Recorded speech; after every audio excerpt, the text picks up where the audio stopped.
Përshëndetje miq të RTS Korça, mirë se keni ardhur edhe sot në emisionin Çfarë duhet të dini. Si gjithmonë ne trajtojmë tematika interesante që ju japin informacion të gjithëve ju që jeni duke na ndjekur përmes ekranit të RTS Korça. Sot në fakt do të flasim për arsimin profesional, duke qenë se kjo është periudha ku shkollat profesionale në vend fillojnë të bëjnë atë fushatën e promocionit për të informuar nxënësit e klasave të nënta për të bërë zgjidhjen e duhur, nisur nga fakti që profesionet janë shumë të kërkuara për tregun e punës. Dhe sot ne do të flasim për shkollën profesionale teknike në Korçë dhe së bashku me mua në studio është drejtoria e kësaj shkolle, zonja Angela Tao. Përshëndetje Angela. Përshëndetje. Shumë faleminderit për ftesën. Më duhet ta nis këtë bisedë me një falënderim për televizionin tuaj. Unë cilësoj këtë televizion si një nga bashkëpunëtorët më të rëndësishëm të shkollës profesionale teknike, pasi jo vetëm në periudhën e promovimit të shkollës, por gjatë gjithë vitit ju jeni pranë nesh për treguar së bashku atë që realisht ndodh në shkollën profesionale teknike. Shumë faleminderit. Faleminderit edhe ju për bashkëpunimin, sepse edhe ne sa herë që na është dashur të themi të zhvillojmë diçka sa i përket arsimit profesional, e kemi gjetur mbështetjen tuaj, por duhet të theksoj faktin që është shumë e rëndësishme të japim hapësirën e duhur arsimit profesional. Unë e thash pak më parë që është momenti për të informuar gjithë ata që janë në dilemën se çfarë do të vazhdojnë studimet e tyre sa i përket arsimit të mesëm, dhe është e rëndësishme që jo vetëm nxënësit e klasave të nënta, por mbi të gjitha edhe prindrit të kuptojnë rëndësinë e profesioneve. Dhe në fakt këtu dua ta nis pak sa i rëndësishëm është arsimi profesional, nisur edhe nga fakti që edhe qeveria shqiptare vitet e fundit I ka dhënë një fokus të veçantë arsimit profesional në vend. Jemi në një moment të rëndësishëm të arsimit dhe formimit profesional. Jemi në momentin kur gjithë vëmendja është e përqendruar tek arsimi dhe formimi profesional. Ne flasim për mundësi jo vetëm arsimimi. Pra, shkolla profesionale teknike, shkollat profesionale në përgjithësi, përveç se ofrojnë arsim cilësor, ku merren patjetër edhe njohuri të përgjithshme, fokusi kryesor është tek profesioni. Dhe prandaj përqendrimi tek praktika, lidhja me bizneset, me aktorët kryesorë të tregut punës, I jep atë rëndësi që duhet. Me arsimin profesional ne kemi punësim të sigurt dhe të shpejt. Dhe nga ana tjetër me arsim profesional kemi të ardhura shumë më të larta, unë e them me bindje, edhe se shumë profesione të tjera, të mirë kualifikuara patjetër. Në fakt, e dim shumë mirë që vitet e fundit ka patur një ndryshim të mendësisë. Nëse deri para pak vitesh arsimi profesional është konsideruar si një zgjedhje e dorës së dytë, të themi, ose ka qenë I përqendruar tek ata nxënës që ndoshta nuk kishin mesataren e duhur për të patur arsimin e mesëm të përgjithshëm, ndërkohë që kam vënë, duke qenë se ne jemi në kontakt vazhdueshëm me shkollat profesionale, me gjithçka që ndodh në këto shkolla, mendësia ka ndryshuar. Çfarë ka bërë këtë ndryshim mendësie të prindërve, të nxënësve, ndoshta edhe mungesa e profesionistëve në treg, edhe ajo që u cituat pak më parë, edhe këto profesione të mirë paguara? Po e nis së pari për të thënë që po, mungesa e profesionistëve të mirëfillt ka sjell një ndërgjegjësim të gjithëve, le të themi, duke filluar që nga bizneset, të cilët sot janë ata të cilët e ka kuptuar së pari rëndësinë dhe domosdoshmërinë që kanë profesionistët e mirëfillt për stafin e tyre. Së dyti ka një ndërgjegjësim të vetë prindër të cilët duket sikur po e grisin, le të themi, atë mentalitetin që e kanë ndjekur prej shumë kohësh arsimi profesional. E treta dhe vendnxënësit duket sikur kanë filluar të përqendrohen tek profesionet, duke kuptuar pjesën e punësimit të sigurt, të shpejtë dhe të mirë paguar patjetër. Unë ndalem të kjo pjesë dhe duhet sjell shembuj konkret, edhe pse mentaliteti I shkollave profesionale është pikërisht ai që ju theksuat që atje shkojnë nxënës me mesatare jo të mirë. Unë sot e them që në shkollën profesionale teknike ne kemi nxënës me mesatare deri në 9.7, të cilët zgjedhin një nga drejtimet që ofron shkolla jon. Por kemi edhe nxënës të tjerë nga të gjitha bashkitë e qarkut Korçës që zgjedhin profesione të cilat i pëlqejnë, por profesione të cilat i shikojnë të favorshme, të domosdoshme për të ardhmen e tyre, siç është shërbime mjetesh transporti, siç është drejtimi teknologji, informacioni dhe komunikimi, ndërtimi gjithashtu, pra duket sikur mesatarja nuk është më çështje që i përket arsimit dhe formimit profesional. Atje shkon kudo, patjetër ka nxënës të gjitha niveleve, nxënës të mirë, nxënës mesatar dhe nxënës cilës janë thjesht profesionistë të mirë. Nëse ndalemi tek drejtimet që ofron shkolla profesionale teknike, nisur edhe nga fakti që para disa vitesh është bërë bashkimi i 3 shkollave duke që në një drejtori të vetme. Sa i përket drejtimeve që ju keni, patjetër që është bërë një studim tregu dhe janë ato profesionet më të kërkuara edhe që ka nevojë tregu i punës. E mira e arsimit profesional është që gjatë gjithë kohës është në kontakt me bizneset dhe me institucionet që lidhen drejt për drejt me tregun e punës. Dhe mundësia që ka shkolla profesionale teknike është që mundet brenda një kohe shumë të shkurtër të ndrojë drejtimet apo dhe profilet që ofron në këtë shkollë. Ne sot kemi aktualisht 7 drejtime që ofrojmë, mund do t'i përmend dhe ju do ta kuptoni lidhjen e ngushtë që kanë këto drejtime me tregun e punës. Duke filluar që nga TIK-u, teknologji, informacioni dhe komunikimi, i cili nuk është thjesht një trend i kohës, por është domosdoshmëri e kohës dhe sot tregu i punës duket sikur ka vendosur kriter që duhet të jesh njohës i mirë i teknologjisë për të gjetur një vend pune. Shërbime mjetesh transporti. Besoj që shërbime mjetesh transporti nuk është nevoja që unë të flas, ne sot kemi një numër të konsiderueshëm servisesh në të gjithë qarkun e Korçës dhe patjetër që mbetet një nga drejtimet më të kërkuara edhe në shkollën profesionale teknike. Pjesa e ndërtimit, ne jemi gjithmonë një rajon në zhvillim e sipër dhe ndërtimi besoj që për shumë kohë do të vazhdojë të mbetet një nga drejtimet më të kërkuara. Termohidraulika lidhet gjithmonë me ndërtimin, por dhe me drejtimet tjera të shkollës tonë, drejtimi mekanik gjithashtu është i rëndësishëm dhe elektroteknika, e cila është një drejtim i kërkuar, por duke sikur akoma nuk e ka fituar, le të themi, atë rëndësinë që realisht ka.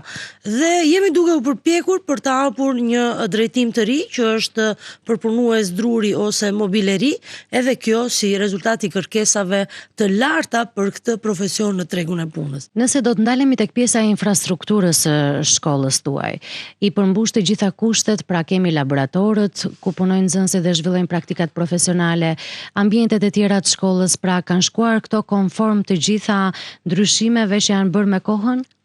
Për fat mirë, e para njërë duhet theksoj që po, ne kemi laborator të pajisur me mjetet e duhura dhe nga vitin vit falbashkëpunimit edhe me donatorë të ndryshëm, por edhe mbështetjen që kemi nga Drejtoria e Përgjithshme dhe Ministria nga e cila ne jemi në varësi, kemi përmirësim dhe shtim të mjeteve të punës duke u zvendësuar mjetet saktuara me mjete më të reja, me mjete më moderne.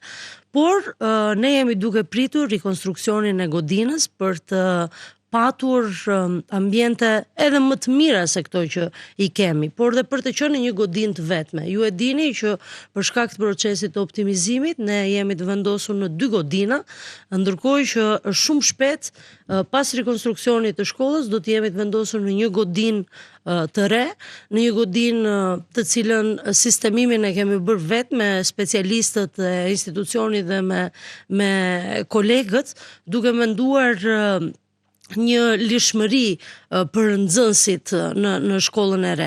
Dhe pa diskutim që të gjitha ambientet do të jenë me parametra bashkëkohor. Ashtu si që kërkon dhe ligji, kuptoj. E kuptoj. Projekti është gati, financimi është marrë, pra pritet vetëm nisja e punimeve?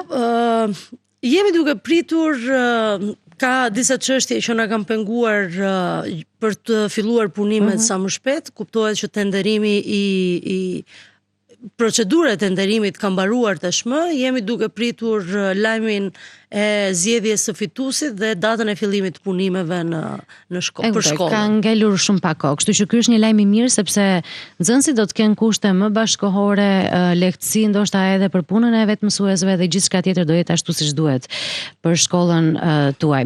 Nëse ndalemi tek bashkëpunimi me bizneset, e tham edhe pak më parë, është një nga hallkat më të rëndësishme të arsimit profesional. Jo vetëm që afron nxënësit me vendin e tyre të punës, por edhe ana sjelltas edhe bizneset të ndryshme, institucione të ndryshme kanë kontakt të vazhdueshëm me ata që do të jenë nesër punonjësit e tyre, por edhe sa i përket vetë shkollës, sepse e ka më të thjesht edhe updatimin e kurikulave për të shkuar më pranë tregut punës, ndryshimeve që si është ky bashkëpunim që ju keni me bizneset lokale dhe jo vetëm, besoj.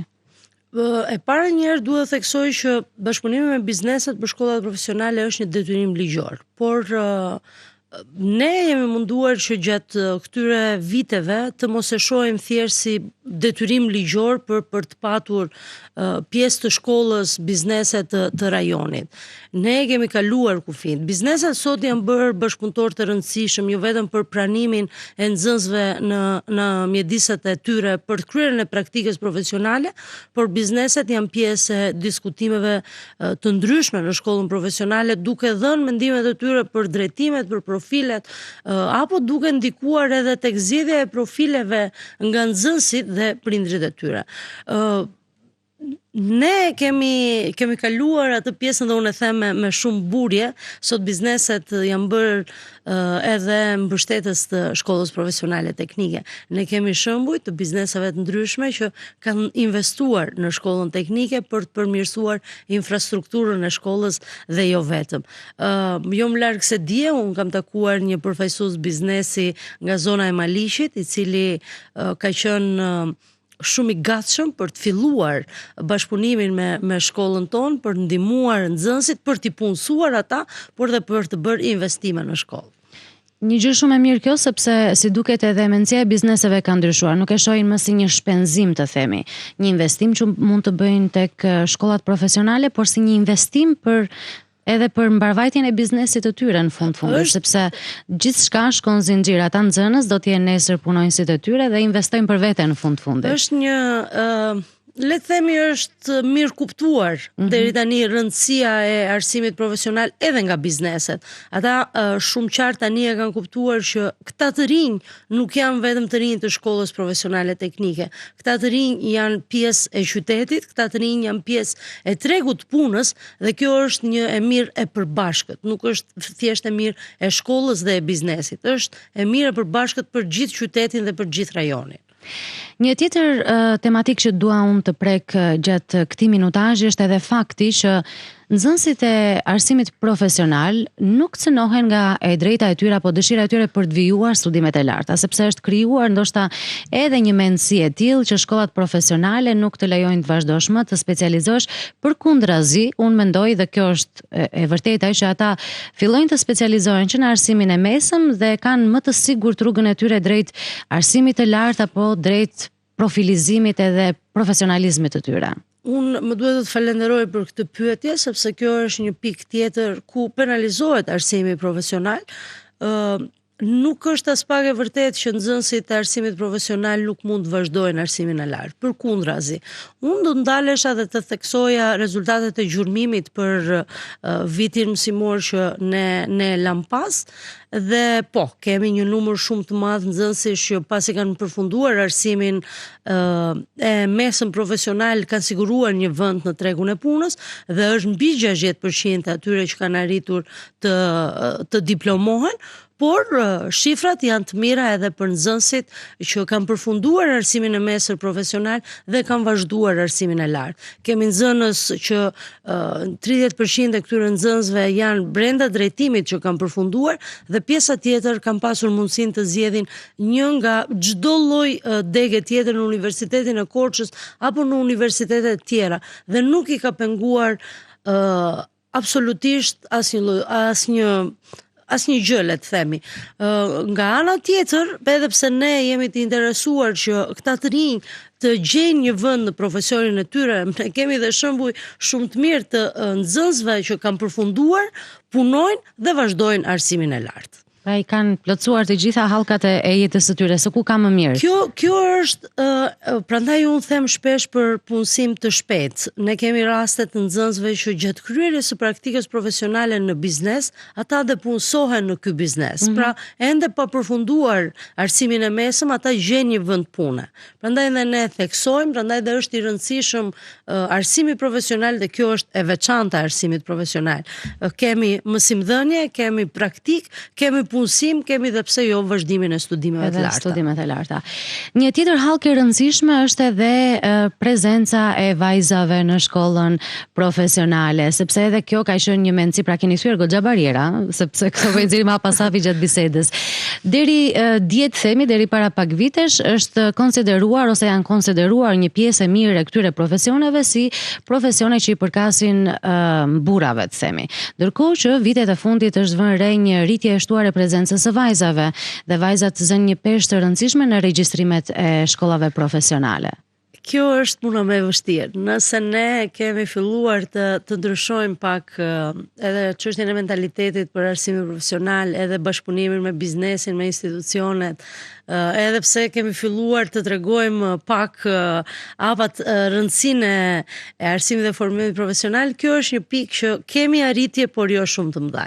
Nuk është shumë i lartë numri vajzave që ndjekin drejtimet që ofron shkolla teknike profesionale, por unë e them me mburje që kemi arritur të regjistrojmë vajza në drejtimin ndërtim. Edhe nuk do të lodhemi derisa të kemi një saldatore në rajonin e Korçës. Kuptohet që drejtimi më i kërkuar dhe i frekuentuar nga vajzat është ai i tikut. Nga viti në vit ka një rritje të vajzave të interesuara në drejtimet që ofron shkolla teknike profesionale, sepse me informacionin që kam në shkollat e tjera profesionale ka edhe më shumë vajza në varësi të drejtimeve, por kjo është një nga pikat ku ne, ose sfidat që ne kemi, dhe është pikërisht të kemi një vajzë që do të ketë servisin e parë në qark, o do të kemi një saldatore patjetër. Hidraulike, pse jo? Sepse e kemi një ndërtuese. E kemi një ndërtuese, është Sara. Sara ka përfunduar studimet, ka përfunduar dhe është diplomuar në degën drejtim në shkollën teknike profesionale. Ajo sot ka zgjedhur të vazhdojë universitetin, pra arsimin e lartë, por për ne mbetet një model.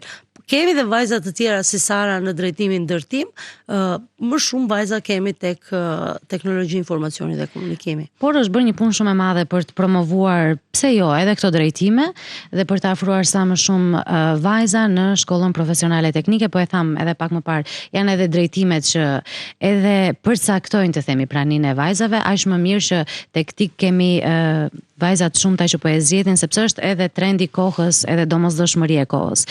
Nëse ndalemi tek gjithë kjo periudhë e fund vitit shkollor, që ju jeni fokusuar tek pjesa e promocionit të shkollës, gjithë fushatën promovuese që keni zhvilluar në shkollat nëntëvjeçare të gjithë qarkut Korçës, por gjatë kësaj jave kemi patur edhe një aktivitet të rëndësishëm që është kthyer tashmë në një traditë, që janë ditët e hapura. Ndalemi pak tek ky aktivitet, si ka shkuar, si ka qenë interesi i nxënësve? Në fakt ne promovimin e kemi gjatë gjithë vitit. Ne fillimisht kryem vizita në të gjitha shkollat nëntëvjeçare të qarkut Korçës, përveç Bashkisë Pogradecit. Kemi vendosur që të mos shkojmë në këtë bashki, duke qenë se ka një shkollë profesionale që ofron pak a shumë të njëjta drejtime si shkolla teknike.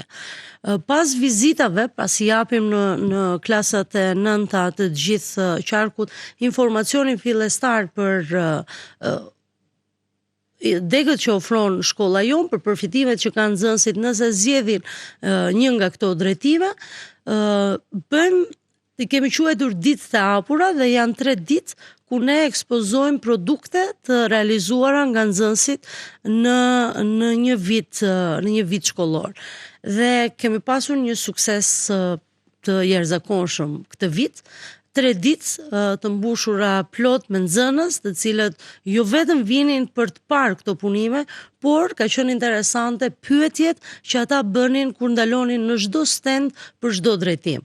Në fund ne kishim vendosur edhe artën, le të themi, të zgjedhjes të drejtimeve dhe ka patur një interes të shtuar nga vitet e kaluara. Shpresojmë që kur të filloj procesi regjistrimit të kemi regjistrime për sa më shumë regjistrime, duke krahasuar këtë me vitet e tjera.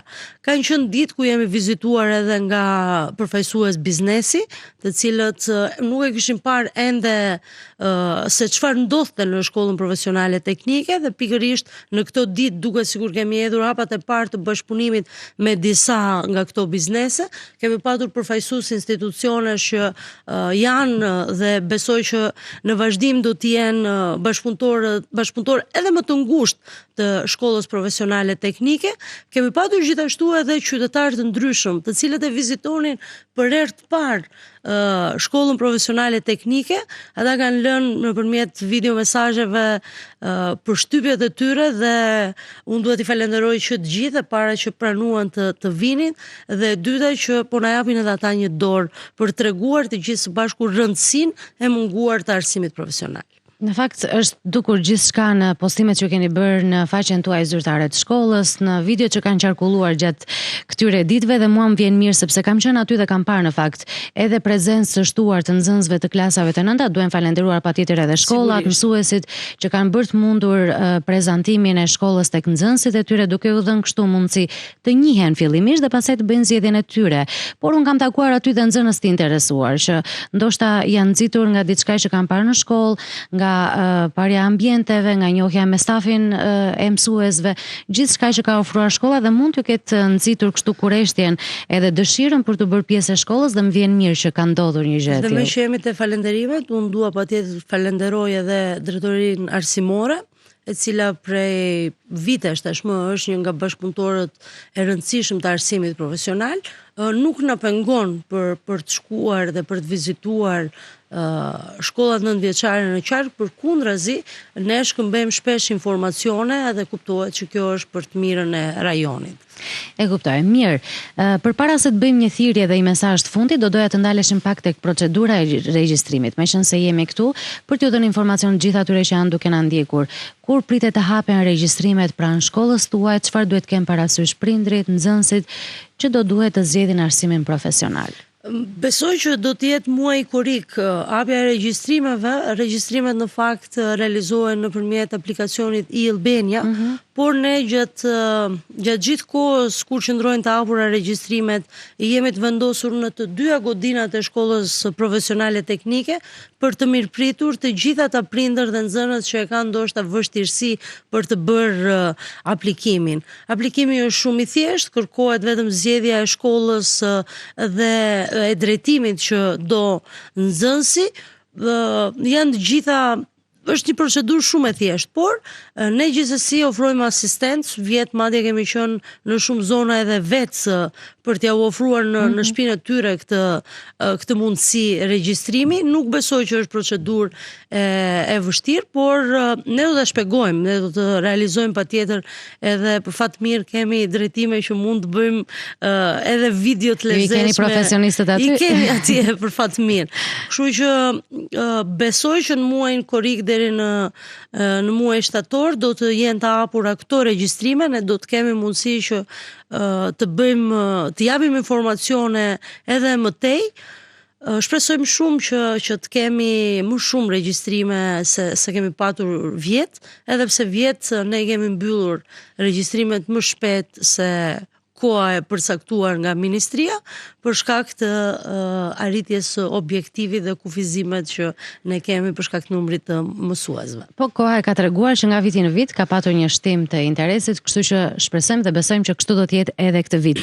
Gjithsesi shkolla do të jetë e hapur gjatë gjithë kohës për gjithë ata që janë të interesuar për të mësuar informacione, po ashtu mund të hyjnë edhe në faqen zyrtare në rrjetet tuaja sociale për të mësuar gjithçka që ofron shkolla, çfarë ndodh aty edhe për të marrë informacionin e duhur. Dhe për ta mbyllur këtë pjesë të emisionit, një thirrje që do doja t'ju bëje tani të gjithë atyre që janë duke na ndjekur, që janë ende në dilemë se çfarë do të vazhdojnë studimet e tyre në shkollën e mesme. Pse duhet zgjedhin arsimin profesional? E para po e nis me pjesën që unë i kërkoj të gjithë atyre që shohin një mundësi për arsimin profesional, mos na paragjykoni. Ju ftojmë të vinit na vizitoni për t'ju treguar realisht se çfarë ndodh në këto shkolla, për të marrë informacionin e plot edhe mbi përfitimet që ofron arsimi profesional. Unë ju bëj thirrje prindërve, nxënësve që ta shohin arsimin profesional si mundësinë e vetme për t'u kualifikuar për një punësim të shpejtë, të sigurt dhe me të ardhura më të larta. Dhe urojmë që informacionet këtë shkuar aty ku duhet, por gjithsesi unë e thash edhe pak më parë që gjithë ata që duan të marrin informacion, shkolla është e hapur çdo ditë të javës dhe mund të marrin informacione për gjithçka që kanë dilem edhe duan të mësojnë më tepër. Mirë, ishim në këtë pjesë të parë të emisionit Çfarë duhet të dini me drejtoren e Shkollës Profesionale Teknike Korç, zonjën Angela Tau. Ne do të vazhdojmë të flasim edhe në pjesën e dytë për drejtimet që ofron shkolla, mundësitë që ofrojnë nxënësit edhe për gjithçka që ju nevojitet. Angela, faleminderit dhe shumë suksese. Shumë faleminderit, sukses edhe ju. Ne do të shkëputemi për pak spote publicitare dhe rikthehemi sërish në pjesën e dytë të emisionit.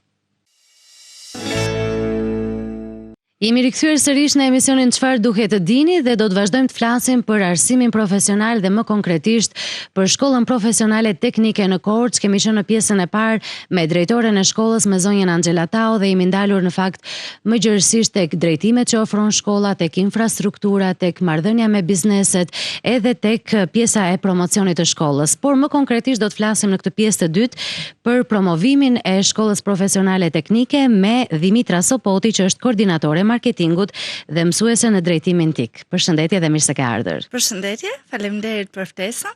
Jam shumë e kënaqur që ndodhem mes jush dhe të flasim për gjëra të bukura që bën shkolla jonë profesionale teknike Korç. Në fakt e kemi përmendur pak edhe në pjesën e parë me drejtoren e shkollës që shkolla juaj është gjatë gjithë kohës në promocion. Pra gjatë gjithë vitit shkollor ju zhvilloni takime të shumta me nxënës të shkollave nëntëvjeçare të gjithë qarkut të Korçës, por më konkretisht në këtë pjesën e fund vitit shkollor sigurisht që fushata e promocionit bëhet akoma më intensive. Por ta nisim pak me pjesën e punës tuaj për gjatë gjithë vitit. Pra si organizoni takimet, ndoshta krijoni një kalendar të shkollave që vizitoni, si bëhet promocioni i shkollës? Atëherë, fillimisht ne hartojmë planin e koordinatorit të marketingut, ku ka disa objektiva dhe qëllime për zhvillimin e marketingut të Shkollës Profesionale Teknike. Është me periudha, pra 3 mujorin e parë kemi krijimin e kontenteve të ndryshme, kemi reklamimin e Shkollës Profesionale Teknike, drejtimet, është periudha e regjistrimit, prandaj fokusi ynë është për të përcjellë informacionin e nevojshëm të nxënësit për të regjistruar në shkollën tonë. Periudha e dytë lidhet me krijimin e aktiviteteve të ndryshme, projekteve të ndryshme, reklamimin e tyre dhe ekspozimin e tyre në rrjetet tona sociale.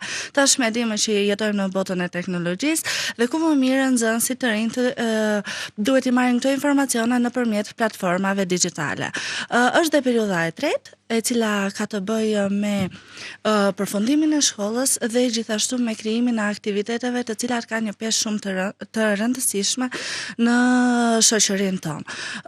Aktiviteti i fundit, i cili është një ndër më të mëdhenjtë që shkolla jonë zhvillon, janë ditët e hapura, e cila ka një interval kohor prej 3 ditësh dhe aty ekspozohen të gjitha punimet e nxënësve dhe projektet e tyre. Gjithashtu, dërgojmë ftesa paraprake në të gjitha shkollat nëntëvjeçare të qarkut të Korçës, të cilat i mirpresim në ambientet e Shkollës Profesionale Teknike, ku njihen nga afër dhe me nxënësit tanë, me punimet e tyre, ku ata vetë i shpjegojnë ato punime se si janë bërë, gjithashtu dhe me njohjen e projekteve që ne marrim pjesë dhe në disa prej tyre kemi dalë dhe fitues. Kuptoj. Duke na bërë krenar si shkollë. Patjetër, sepse edhe ne kemi ndjekur zhvillimet tuaja.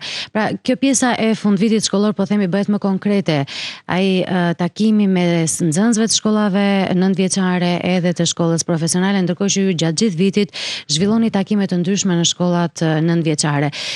Nëse ndalemi tek këto vizita që ju zhvilloni dhe tek promocioni i shkollës në klasat e nënta, si ju mirpresin nxënësit aty, si zhvillohet prezantimi i shkollës, a ka reagimet menjëhershme apo do duhet ndoshta kohë derisa mbërim te ky takimi pastaj që vinë dhe vizitojnë shkollën? Atëherë tek grupi I promovimit, ne jemi ndarë në disa grupe, sipas bashkive të ndryshme, Bashkia Maliç, Devoll dhe Ersek. Aty, secili grup shkon me materialet tona të krijuara nga vetën e dhe nxënësit, të cilat japin informacionin e nevojshëm për shkollën profesionale teknike. Në të gjitha këto shkolla që ne shkojmë vizitojmë, ndjehemi të mirëpritur. Pra dhe nxënësit janë kuriozë të marrin vesh për sa I përket drejtimeve që ne ofrojmë. Janë edhe bashkëpunues, shumë prej tyre japin dhe emër dhe mbiemër për të regjistruar që tani, po e krijojnë një kontakt. Gjithashtu na ndjekin dhe në rrjetet tona sociale. Pra nga viti në vit, unë kam qenë dhe vjet, shikoj një rritje të interesit të këtyre nxënësve. Shihet që në takimet e para, në fakt, që tek pyetjet që ata drejtojnë, tek interesimi që kanë për të mësuar më tepër për shkollën, apo qoftë edhe kjo që ti përmende tek lënia e kontakteve, pra për të vijuar, për të marrë informacione. Një tjetër gjë që mua më ka bërë përshtypje është ajo që dhe ti përmende tek promocioni që bëhet në rrjetet sociale. Është bërë faqja zyrtare e shkollës më aktive, shihni që pjesa më e madhe të rinjve sigurisht që qëndrojnë në rrjetet sociale dhe është kjo një prej mënyrave të informimit, apo jo? Po, është shumë e rëndësishme. Unë si koordinatore e marketingut dhe si menaxhuese e faqeve sociale, e ndjej domethënë atë interesin në këtyre të rinjve ku dhe unë bashkëbisedoj me ta nëpërmjet rrjeteve sociale dhe numrit të kontaktit për të informuar më qartë dhe për t'u përgjigjur dhe për t'u ardhur në ndihmë atyre me çfarëdo lloj pyetje që mund të kenë rreth shkollës tonë. E kuptoj. Një tjetër hallkë e rëndësishme e promovimit të shkollës që ti përmende pak më parë janë dhe aktivitetet që zhvillon shkolla. Me nxënësit e drejtimeve të ndryshme, por duke ftuar edhe her pas here nxënës të klasave të nënta për gjatë gjithë vitit. Krijoni ju një, të themi, një kalendar aktivitetesh, pra si zgjidhni temat, I propozojnë nxënësit, apo është një bashkëpunim me stafit të mësuesve dhe nxënësve për të krijuar ato ide aq të veçanta të aktiviteteve që zhvilloni për gjatë gjithë vitit. Siç e thash dhe pak më përpara, ne kemi të hartuar një plan për koordinatorin e marketingut, I cili shkon paralel me koordinatorin e projekteve. Pra është një person tjetër I cili ndodhet në strukturën e njësisë së zhvillimit, koordinatori I projekteve I cili merret me hartimin e projekteve. Pra çdo gjë është e konkretizuar dhe e mirë organizuar që në fillim të vitit shkollor. Ndërkohë që her pas here kemi parë që edhe nxënësit tuaj kanë marrë pjesë në konkurse të ndryshme, në projekte të ndryshme, ti e the pak më parë që ju kanë bërë edhe krenar duke fituar edhe çmime të rëndësishme, sepse ata ndihen mirë që atë çka krijojnë, atë çka bëjnë vlerësohen diku. Edhe kjo është pjesë, besoj, e promocionit të shkollës edhe e zhvillimit të saj. Pra, aplikimi në për projekte, angazhimi nxënësve, si funksionon kjo pjesë? Po, atëherë kur aplikojmë në projekte dhe ne përzgjidhemi si shkollë, nxënësit shikojnë një interes shumë të madh për të marrë pjesë në këto projekte. Pra, duke ne aftësojmë jo vetëm njohuritë e tyre profesionale dhe teknike, por gjithashtu dhe aftësitë e buta. Pra, duke I mëshuar faktit të bashkëpunimit midis tyre, të menaxhimit të kohës apo të zgjidhjes të problemeve që mund ta hasin gjatë krijimit të projekteve apo aktiviteteve të ndryshme. E kuptoj. Po më e rëndësishme besoj edhe pjesa më e mirë e promocionit të shkollës janë vetë nxënësit. Pra kudo që ata shkojnë, çfarëdo që ata bëjnë në jetën e tyre, qoftë duke u punësuar në një biznes apo në një institucion, qoftë duke marrë pjesë në një projekt, duke treguar aftësitë e tyre, edhe ata bëhen ambasador të shkollës. Besoj që edhe kjo ka ndryshuar me kalimin e viteve, edhe vetë nxënësit që janë pjesë e shkollës, duke qenë se ndihen mirë në atë ambient, me mësuesin, me lëndët që zhvillohen, me praktikat profesionale, e gjithçka që kanë brenda mureve të shkollës, po themi, e promovojnë kudo që ata janë, apo jo? Po. Dua të përmend një fakt interesant. Unë si koordinatore e marketingu kam shkuar në të gjitha bizneset që nxënësit tanë kryejnë praktikën profesionale dhe duke bashkëbiseduar me pronarët e bizneseve, kam parë një interes të tyre për të sjellë akoma më tepër nxënës.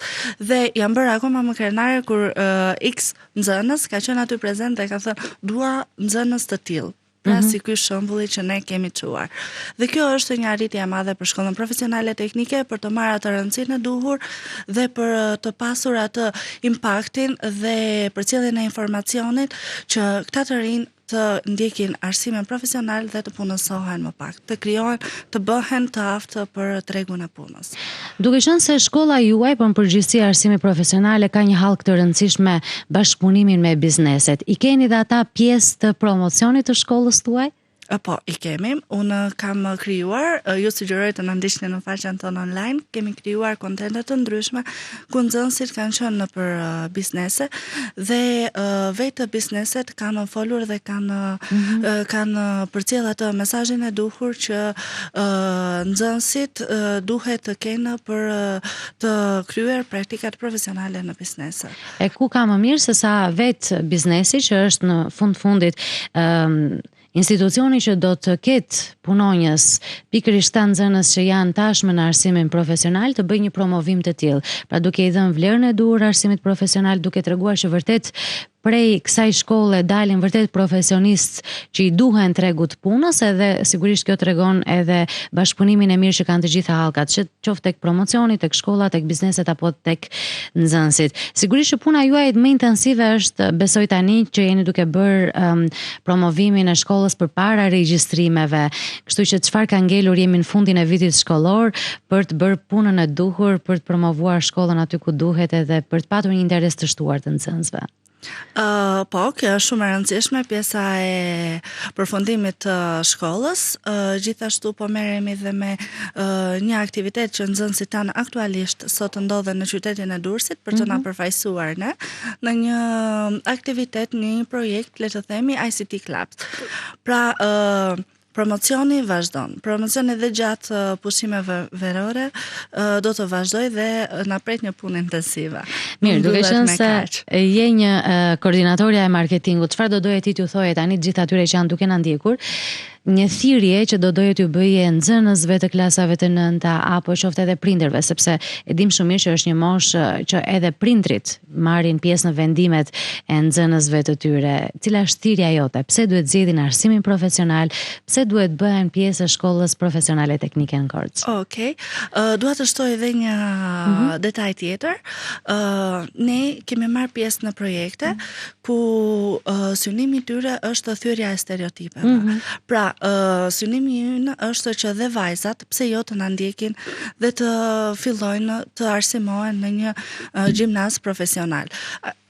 Mua më intereson në shkollën profesionale teknike të bëhen pjesë e kësaj shkolle. Dhe nëpërmjet këtyre aktiviteteve ne synojmë që të nxisim vajzat të vinë të shikojnë dhe të informohen dhe në ambientet tona të shkollës për sa i përket zhvillimit të mësimit teorik dhe praktik në shkollat profesionale teknike dhe të thyejnë atë tabun apo ato frikrat e tyre që kjo shkollë është vetëm për djem dhe nuk është as pak e përshtatshme për vajzat. Vajzat mund të ndjekin çdo lloj drejtimi, jo vetëm drejtimin tik, ku unë aktualisht jam mësuese e këtij drejtimi, por gjithashtu dhe drejtimet e tjera duke pasur dhe synimin për të bërë inxhiniere mekanike, inxhiniere ndërtimi apo inxhiniere elektroteknike. Pra të futen dhe ato në fushën e arsimit, pse jo. Përveç faktit që mund të hapin dhe biznesin e tyre. Thirrja ime për të rinjt e sotëm është që të zhvillojnë aftësitë e tyre profesionale dhe të bëhen profesionistë me vlerë për tregun e punës dhe për shoqërinë shqiptare. Pra, unë juftoj të ndiqni dhe pse jo të bëheni pjesë e shkollës profesionale teknike Korçë.